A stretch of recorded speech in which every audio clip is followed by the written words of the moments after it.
अगुण सगुण दुई ब्रह्म स्वरूपा अकथ अगाध अनादि अनूपा मोरे मत बदनाम दूते। नाम की महिमा में गोस्वामी जी वर्णन करते हैं ब्रह्म के दो रूप अगुण सगुण दुई ब्रह्म स्वरूपा। दोनों ही रूप भगवान के हैं। सगुण का अस्तित्व है तो यही प्रमाण है कि निर्गुण भी है। यदि कोई निर्गुण ही न हो तो सगुण का भी अस्तित्व संभव नहीं है। एक मिट्टी का पात्र है तो वो पात्र ही प्रमाण है कि बिना आकार की मिट्टी का अस्तित्व है। बिना आकार की अगर मिट्टी नाम की कोई चीज नहीं तो मिट्टी का पात्र तादृश्य नहीं हो सकता।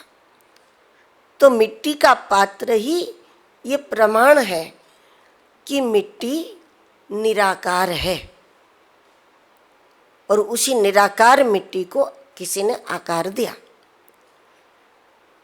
तो ये ब्रह्मांड के रूप में जगत के रूप में ये आकार हमारे सामने मौजूद है और इतना हर कोई मानता है कि न तो ये हमने बनाया है न तो हमारे कोई पुरखों ने बनाया है। इसका कोई दावा नहीं कर सकते कि पृथ्वी हमारे परंपरा में किसी ने बनाई थी, सूर्य चंद्र हमारे बाप दादे में किसी ने बनाए थे। जब ये मनुष्य का निर्माण ही नहीं है और आंखों के सामने है आकार है तो यही प्रमाण है अगुण सगुण दुई ब्रह्म स्वरूपा। और दोनों ही अकथ अगाध अनादि अनूपा। भगवान का दिखने वाला रूप ये ब्रह्मांड और भगवान का न दिखने वाला रूप जो निर्गुण है निराकार है, जिस निराकार से ये आकार सारे बने हुए हैं वो दोनों ही उसी परमात्मा का होने के कारण दोनों के गुण में फर्क नहीं है, दोनों के सामर्थ्य में फर्क नहीं है, दोनों ही अगुण है, त्रिगुणातीत है। जब तक हम सत्व रज तम तीनों से मुक्त नहीं होते तब तक न तो हम सगुण साकार को समझ सकते हैं न तो हम निर्गुण निराकार को समझ सकते हैं, क्योंकि दोनों ही अगुण अगाध दोनों ही अगुण है, दोनों ही त्रिगुणातीत है। यदि कोई ये समझते हैं कि निर्गुण निराकार तो बहुत कठिन है लेकिन सगुण साकार को जपना भजना ये बहुत सरल है तो ये गलत है। और कोई ये समझते हैं कि सगुण साकार को भजना इसकी उपासना करना ये बहुत कठिन है, कैसे करे किस विधि से करे कौन से मंत्र, क्योंकि बहुत सारे मंत्र हैं बहुत सारे ग्रंथ हैं बहुत सारे मतांतर हैं तो इसमें किस प्रकार से पूजा होनी चाहिए कितनी होनी चाहिए कितनी नहीं होनी चाहिए क्या चढ़ेगा क्या नहीं तो ये कठिन है। कुछ लोग ये समझते हैं कि ये क्रिया बहुत कठिन है, विधि विधान बहुत कठिन है।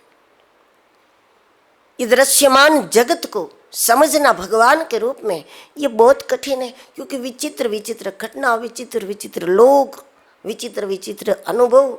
कोई मनुष्य रूप में भगवान जैसा होता है तो कोई मनुष्य रूप में राक्षस से भी बदतर होते हैं। तो ये सब समझते हुए लगता है कि ये मुश्किल है ये बहुत कठिन है। जो निर्गुण निराकार है, जिसका कोई आकार नहीं है, बस उसका ध्यान, ये बहुत सरल है। बाकी ये तो बहुत बहुत झंझट वाली बात है, ये बहुत कठिन है। लेकिन गोस्वामी जी का मत ये है कि दोनों ही अगुण अगाध अनादि अनुपार, दोनों ही अगुण है, दोनों ही हमारी मन की मति की सीमा से परे है, दोनों ही मन बुद्धि के बाहर की बात है, दोनों ही अगुण है। इसलिए सत्वगुण रजोगुण तमोगुण के पिंजरे में जब तक हम फंसे हुए हैं, तब तक तो न तो हम अगुण को समझ सकते हैं निर्गुण को, न तो हम सगुण को समझ सकते हैं। दोनों ही अगाध है। ये जगत भगवान का रूप होने के कारण, देखो जिस क्षेत्र में आप जाओगे उस क्षेत्र में सबसे पहले यही बात सुनने को मिलेगी कि इसको पूरा पूरा समझ पाना मुश्किल है, नामुमकिन है, क्योंकि ये समुद्र है। ये सब में जब विद्याध्ययन के लिए जाओगे, वेद पढ़ने जाओगे, शास्त्रों को पढ़ने जाओगे, तब सबसे पहले यही बताया जाएगा कि भाई इसका तो कोई अंत नहीं है, ये सब अगाध है, क्योंकि परमात्मा। जब कुछ कला के क्षेत्र में जाओगे, कुछ गाना बजाना जब सीखोगे, तब उसमें भी यही बात आएगी, इसमें कोई पूरा नहीं हो सकता, ये तो अपार है, ये तो भगवान की शक्ति है, ये भगवान है। सब में यही है, दोनों ही अगाध है और दोनों ही अनादि है। ये संसार कब से है? व्यक्ति अपने संसार की बात बता सकता है, लेकिन ये संपूर्ण संसार की, इस ब्रह्मांड की, इस तादृश्य जगत के बारे में वो नहीं बता सकता, ये सृष्टि के बारे में नहीं बता सकता, ये कब बना। व्यक्ति का अपना संसार कब बना पूछो तो बता सकते हैं कि कौन सी तारीख को विवाह हुआ, कौन सी तारीख को ये हुआ, कौन सी तारीख को दुकानें बनाई, कौन सी, तो कब से आरंभ हुआ। अपनी व्यावसायिक सृष्टि, अपनी सांसारिक सृष्टि, उसकी तारीख हो सकती है, लेकिन जिस जगत में हम ये जगत बना रहे अपना अपना छोटा छोटा, वो तो अनादि है, क्योंकि वो भगवान का सगुण साकार स्वरूप है। पृथ्वी आकाश तेज जलवायु, ये सब भगवान का सगुण साकार स्वरूप है, ये अनादि है, इसका नाश नहीं होता।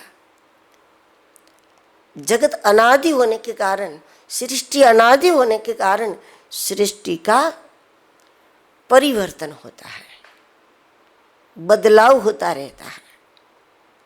जहाँ आज जल है वहाँ कभी पर्वत था, जहाँ आज पर्वत है वहाँ कभी समुद्र था।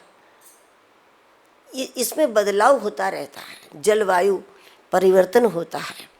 उसके साथ साथ एक समय आता है तो बहुत कुछ बदल जाता है।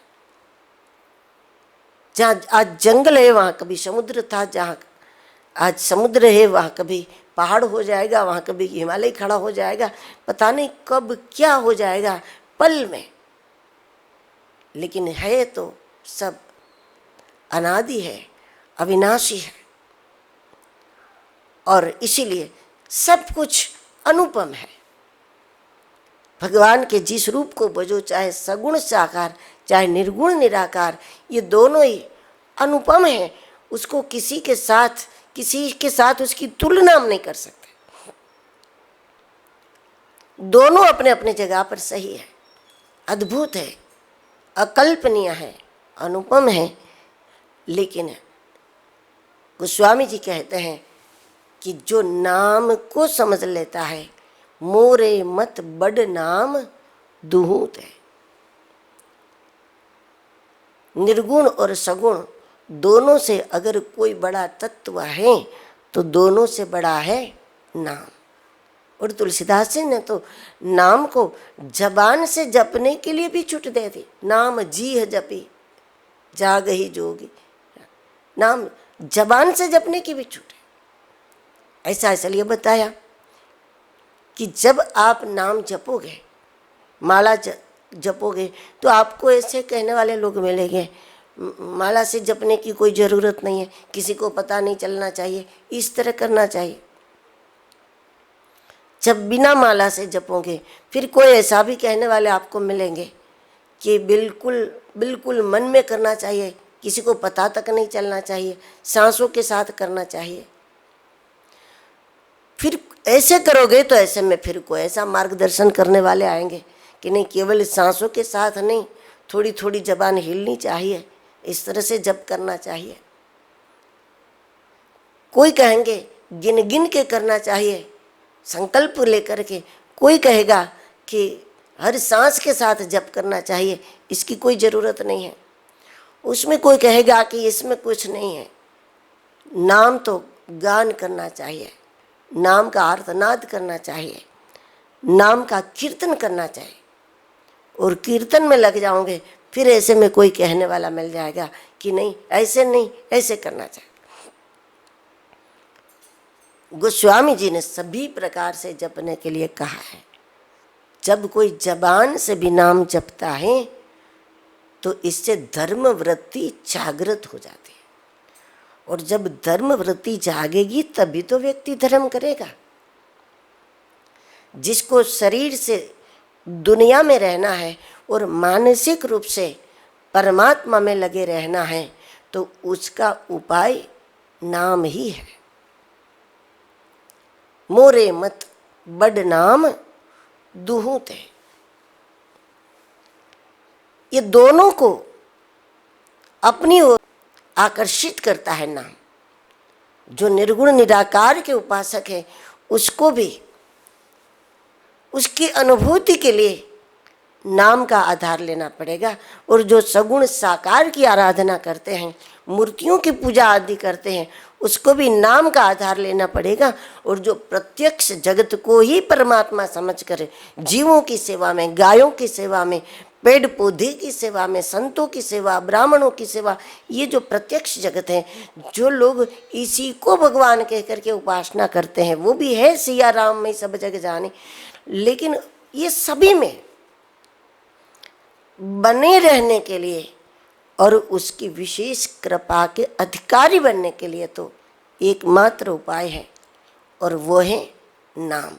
और इसलिए कहा मोरे मत बड़ नाम दुहूते, ये दोनों की तुलना में मेरे विचार में तुलसीदास जी कहते हैं नाम ही। और मोरे मत कह दिया, मोरे मत। अब कोई माने ना माने, हम तो मानेंगे, मानते हैं और मानते रहेंगे। वो समय था बड़े विद्वानों का। अगर कोई तुलसीदास जी को बुलाते हैं और कहते कि हमारे साथ बैठो, शास्त्रार्थ करो, तो तुलसीदास जी का कहना है कि शास्त्रार्थ में हम हार भी जाएंगे, लेकिन तब भी हम तो नाम जपेंगे, क्योंकि ये मेरा अपना मत है, यानी मेरा अपना अनुभव है तुलसीदास जी का। और इसी अनुभव के दौर को आगे बढ़ाते हुए गोस्वामी जी कहते हैं कि राम भगत हित नर तनु धारी।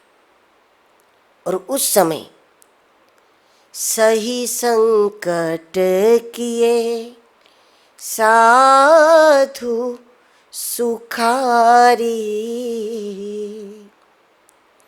राम भगत हित नर तनु धारी, सही संकट किए साधु सुखारी। भगवान राम ने जब मनुष्य देह धारण किया, क्यों किया? तो बोले भगत हित, संतों के लिए, भक्तों के लिए, भक्तों के हित के लिए भगवान ने अवतार धारण किया। उस समय भक्तों की रक्षा के लिए, संतों की रक्षा के लिए राम जी ने सही संकट किए साधु सुखारी। बड़ा परिश्रम भगवान को उठाना पड़ा, और इसके लिए भगवान ने संकट सहा, कष्ट सहा। 14 वर्ष तक राम जी वन में गए। उसके पहले विश्वामित्र जी के साथ वन में गए। जब जनकपुर पहुँचे उस समय, तब मार्ग में भी राक्षसों का उद्धार हुआ। उसके बाद विवाह हुआ और उसके बाद अयोध्या पहुँचने के बाद भी फिर राम जी को 14 वर्ष वन जाना पड़ा। और उस समय सही संकट, बड़ा कष्ट सह करके भगवान ने उस कार्य को सिद्ध किया। लेकिन जहाँ तक बात नाम की है, नाम जब भक्त को सुख देता है, तब नाम को न कोई पुरुषार्थ करना पड़ता है, नाम को अवतार भी नहीं लेना पड़ता है, नाम को प्रकट भी नहीं होना पड़ता है, और नाम को कोई कष्ट भी नहीं पड़ता। बिना कष्ट को सहे नाम अपने भक्त का परम कल्याण कर देता। ये सभी नाम निष्ठ भक्तों का अनुभव है कि जब जब समस्याओं ने हमको घेर लिया, दसों दिशा से जब समस्या ने हमको पकड़ लिया, जब घेर लिया और कोई मार्ग ही नहीं दिख रहा था कि अब क्या होगा हमारे साथ, कैसे बचेंगे हम, और उस समय जब नाम की लगन लगा दी, जब नाम में मन लगा दिया, तो जो कुछ संकटों ने, समस्याओं ने चारों ओर से घेर के रखा था, वो सारी समस्याएं अपने आप कब हट गई। जैसे तेज हवा चलने से बादल बिखर जाते हैं, उसी प्रकार जब तीव्रता से हरि नाम का आश्रय कर लेते हैं, तो चारों ओर से जो समस्याएं थी, वो समस्याओं के बादल भी छट जाते चारों ओर से। ये सबका अनुभव है। और इसके लिए नाम को कोई कष्ट नहीं होता, सरलता से वो काम नाम कर देता है। और राम की तुलना में नाम कितने कितने गुना है बड़ा। तो यहां एक संकेत ये दिया कि कोटि गुना। राम एक तापस तियतारी, नाम कोटि खल कुमति सुधारी। राम ने एक अहल्या का उद्धार किया, तापसतीय। यह शब्द है एक, और वो भी तापसतीय, जो तैरने योग्य थी, उद्धार के योग्य महिला थी, कोई सामान्य नहीं थी। जो माता अंजनी की माता अहल्या, हनुमान जी की माता अहल्या, ऐसी अहल्या गौतम की पत्नी, जो पिछले कई सालों से एक महान योगी के संग में है, जंगल में रहती है, तपस्वी जीवन जी रही है, किसी प्रकार की विलासिता उसके आसपास में नहीं है। उद्धार के योग्य जो महिला थी, राम ने उसका उद्धार किया। मतलब ये कि जो पका हुआ फल था, गिरने की बिल्कुल गिरने के समय पर था, और कोई जरा सी डाल हिला के उसको गिरा दे, और कोई कहे कि आपने इतनी ऊंचाई से हमको फल ला करके दिया, बड़ा कष्ट किया हमारे लिए, तो वो बात नहीं थी, क्योंकि वो तो पका हुआ था। जरा सा पेड़ हिलाया कि वो आ गया नीचे। उसी प्रकार अहल्या का उद्धार राम के द्वारा हुआ। तुलसीदास जी के विचार में ये तैरने योग्य महिला थी, डूबने योग्य थी नहीं, उसकी तैरने की पूरी संभावना थी, और राम जी ने उसका उद्धार किया। लेकिन नाम ने, नाम कोटि खल कुमति सुधारी, नाम कोटि खल कुमति सुधारी। नाम के साथ जोड़ दिया कोटि, करोड़। राम एक तो नाम कोटि। नाम ने करोड़ों करोड़ों की बुद्धि का उद्धार किया। राम ने एक तपस्विनी महिला का उद्धार किया, जबकि नाम तो बुद्धि का उद्धार करता है, बुद्धि में परिवर्तन करता है। अगर नाम जप करते हुए कोई भी क्रिया हम करते हैं, नाम जप के आश्रय से जो क्रिया करते हैं तो उसमें बहुत सफलता मिलती है हमको, क्योंकि इसमें हमारी बुद्धि का भी परिवर्तन होता है और औरों की मति का भी परिवर्तन करने में, औरों का कल्याण करने में, उसका उद्धार करने में, उसके विचार में परिवर्तन लाने में भी हम तब सफल हो जाते हैं कि हम केवल कोरा उपदेश न करें। कोरा उपदेश करें तो जरूरी नहीं कि कोई आपकी बात माने, लेकिन भजन भरपूर करें और बाद में उपदेश करें तो आपने जिसको उपदेश किया है उसकी बुद्धि में परिवर्तन आने लगता है, उसके विचार में परिवर्तन आने लगता है। यह केवल उपदेश का परिणाम नहीं होता, उपदेश के पीछे भजन का बल होता है। उस भजन के कारण उपदेश सफल हो जाता है। उपदेश हम जो बात रखे वो बात निशाने पर लग जाती है, वो परिणाम देती है। तो नाम कोटि खलकुमति सुधारी, या फिर नाम जो खल कोटि की आत्माएं हैं। अहल्या तो तापस महिला, तपस्विनी महिला थी, लेकिन जो खल कोटि के लोग हैं, खल कक्षा के लोग हैं, मूर्ख लोग हैं, शठ लोग हैं, उसको भी उसके उद्धार के लिए हम भजन की शक्ति को प्राप्त करके फिर प्रयास करें तो ऐसे खलों की बुद्धि में भी परिवर्तन आ सकता है। या फिर ऐसा खल भी, ऐसे खल को भी नाम से जोड़ दो, वो आपकी और कोई बात नहीं मानेगा। उससे कहो दान करो तो नहीं करेगा, उससे कहो तप करो नहीं करेगा, उससे कहो कि एकादशी रखो व्रत करो तो नहीं करेगा, उससे जो करने के लिए कहो तो मना कर देगा। उसको सरलतम साधन दो और उसको कहो कि बस नाम जपो। वो अजामिल भी कुछ करने के लिए तैयार नहीं था, लेकिन वो एक बात के लिए वो भी तैयार हो गया कि बेटे का नाम नारायण रखना संतों ने कहा, तो इसके लिए वो तैयार हो गया कि इसमें क्या परेशानी है, इसमें तो बस बेटे का नाम ही है और जब उसको बुलाना है तभी उसका उपयोग है, इसमें कोई परेशानी वाली बात नहीं। तो वो मान गया।